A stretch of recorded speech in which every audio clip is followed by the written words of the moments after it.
प्रयास करना कि बसंत पंचमी के दिन जिसके घर में कमाने वाले दो चार हैं, पैसा तो आ रहा है पर घर में टिक नहीं रहा, डॉक्टर में, पुलिस में, एक्सीडेंट आदि में, कहीं गलत जगह पर, व्यसन में अगर पैसा जा रहा है, जुए में, मांसाहार, मदिरा पान, या कहीं आया पैसा आने में कमी नहीं, आ रहा है पर टिक नहीं रहा, रुक नहीं रहा, कोई मांगने आ गया, दे दिया, फिर वहां से अपने पास नहीं आ रहा, अपन कह रहे हैं भैया हमारा पैसा लौटा दो, नहीं आ रहा। तो महाराज शिव महापुराण की कथा कहती है, एकादशी के दिन गंगा के जल में मात्र 7 बेलपत्री डालकर जो नंदीश्वर भगवान अर्थात जो शंकर जी के शिवलिंग के सामने नंदी होता है, उस नंदी के चरण पर गंगा का जल चढ़ाकर बेलपत्री शिव पर समर्पित कर देता है, उसके घर में रुपया रुकना चालू हो जाता है, फिर वो गलत जगह पर नहीं जाता, गलत स्थान पर वो धन जाएगा ही नहीं। बेटा अगर व्यसन में पड़ा हुआ है, मदिरा पान में पड़ा हुआ है, मांसाहार में, जुए आदि में जा रहा है, तुम्हें लग रहा है कि मेरा बेटा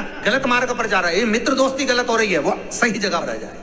कई लोग इसको धन के लिए भी करते हैं, संपदा के लिए अर्थात जिसका व्यापार नहीं चलता, जिसके घर में पैसा नहीं आता, या नौकरी नहीं लग रही, या सर्विस नहीं लग रही, आप अप्लाई कर रहे हो, जगह जगह जाकर इंटरव्यू भी दे रहे हो और पैसा नहीं आता, तो उसके लिए भी प्रयास किया जाता है। पर उसके लिए यहाँ पर जो धन के लिए करते हैं, उसके लिए विष्णुपदी के लिए करते हैं। मतलब जैसे गंगा के जल में तुलसी के 11 पत्ते डाले जाते हैं। कितने पत्ते डालते हैं?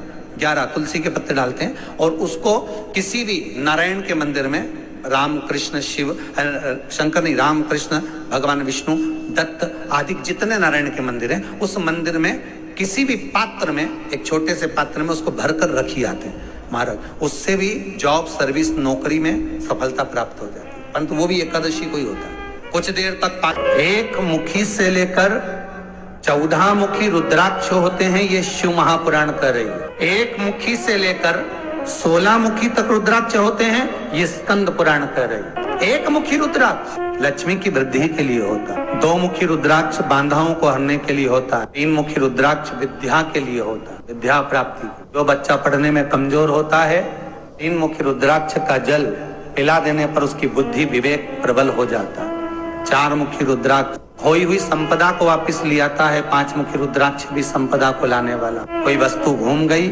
चली गई, कहीं पर नहीं मिल रही, बहुत प्रयास कर लिया, चावल की कटोरी में 4 मुखी रुद्राक्ष या 5 मुखी रुद्राक्ष को रख दीजिए, 3 दिन तक रखिए, वो वस्तु अगर घर में है तो हाथ में आ जाएगी, तुरंत मिल जाएगी। 4 और 5 में 6 मुखी रुद्राक्ष अटके हुए काम को सफल बनाता है। 7 मुखी रुद्राक्ष, अगर कोई भिखारी ठेला चलाने वाला भी 7 मुखी रुद्राक्ष को अपने गले में मंत्र का स्मरण कर 7 मुखी रुद्राक्ष का मंत्र है ओम हूम नमः, 7 मुखी रुद्राक्ष का मंत्र का स्मरण कर गले में लाल धागे में पहन लेता है, भिखारी भी अपने तत्व से छूटकर सुंदर धनवान बन जाता है। 7 मुखी रुद्राक्ष का फल। 8 मुखी रुद्राक्ष रोग मुक्ति के लिए होता है। 9 मुखी रुद्राक्ष शास्त्र कहता है ये वंश की वृद्धि कराता है। आजकल एक नया क्रम है टेस्ट बीबी कराने का। जब बच्चे नहीं होते तो अपन कई माताएं वो क्रम करती हैं, उनसे निवेदन है एक बार मौका जरूर करना,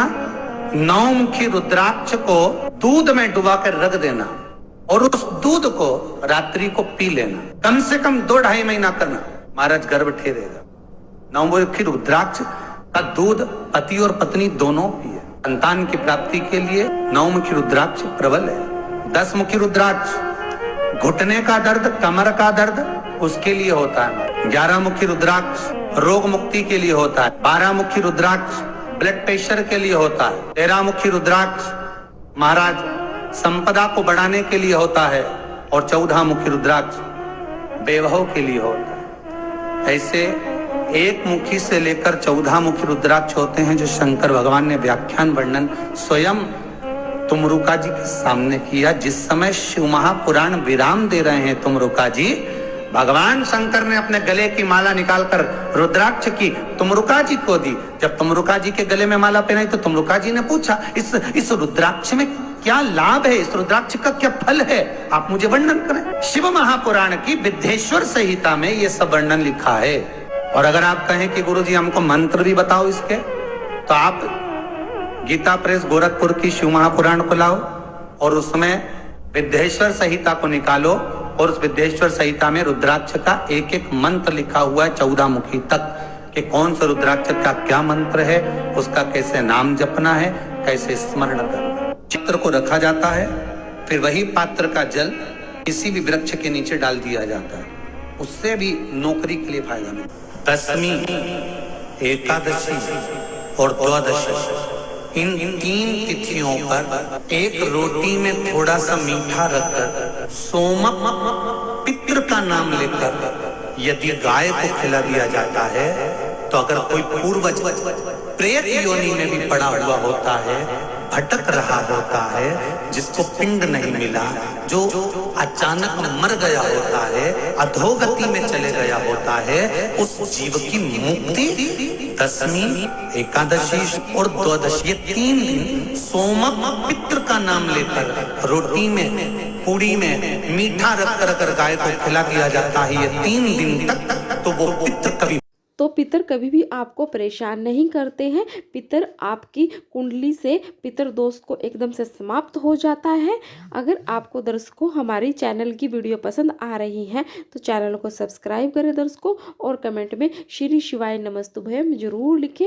आपको गुरुजी की हर वीडियो इस चैनल पर मिलेंगी आने वाले हर त्योहार पर, तो कमेंट में श्री शिवाय नमस्तुभयम जरूर लिखें।